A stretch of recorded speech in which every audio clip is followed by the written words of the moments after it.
So we live in a world post 9/11 where America recognized that something went terribly wrong in Bagram. Something went terribly wrong in some black site in Poland. Something went wrong in Guantanamo Bay. That American justice failed over there. For 9 years, it's been failing over here. Nobody's ever taken a look at it before. There's so many families here, but there's so many families that aren't here.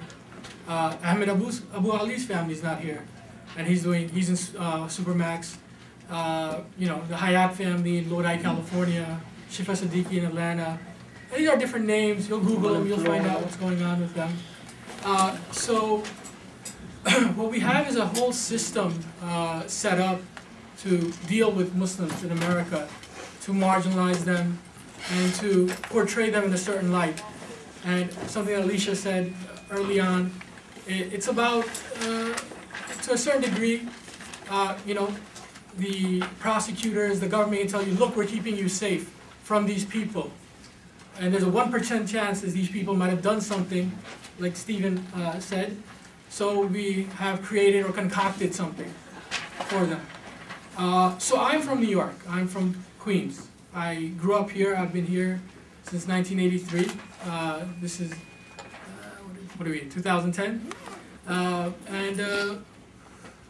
I've been here since I was 3 years old. I grew up in Flushing, going to the public school system, everything. I grew up with a younger brother.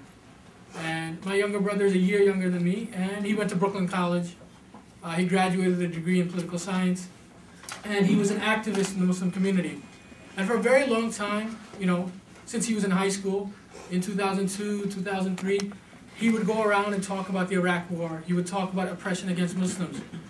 And he did that, out and about. He was quoted in Time magazine. And what happened was, my brother left after he graduated, and he went to, his name is Fahad. My brother Fahad left, and he went to England to do a master's in international relations.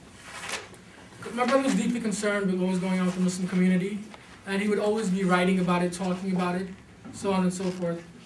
So I'll give you a brief glimpse into my case real quickly.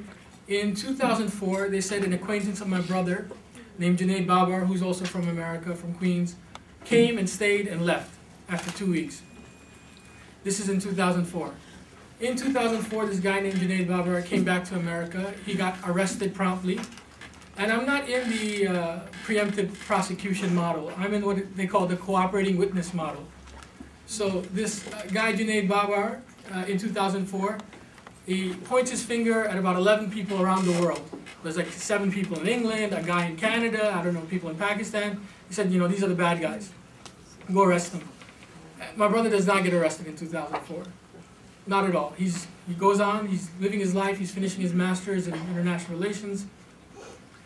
And this guy, Junaid Babar, he's a witness against all these people. He's testifying that, he's part of this plot, that plot, every plot.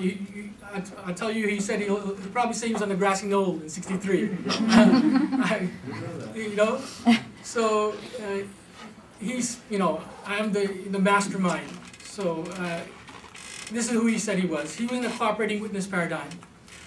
When he was arrested in 2004, not only blocks away from here, they took him to the Embassy Suites Hotel. This great, fighter, mujahideen, jihadi.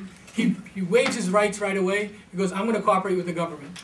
Because they said you're going to go to jail for 70 years. Yeah. And this is what the newspapers reported. He waives his rights for a week. Like, he stays in a hotel. This is how he got arrested. He stayed in a hotel, waives his rights for a week, and says, okay, what do you want to know?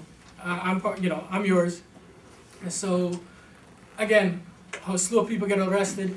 You flash forward 2 years in 2006, when my brother graduated, was at the airport in England, they arrest him.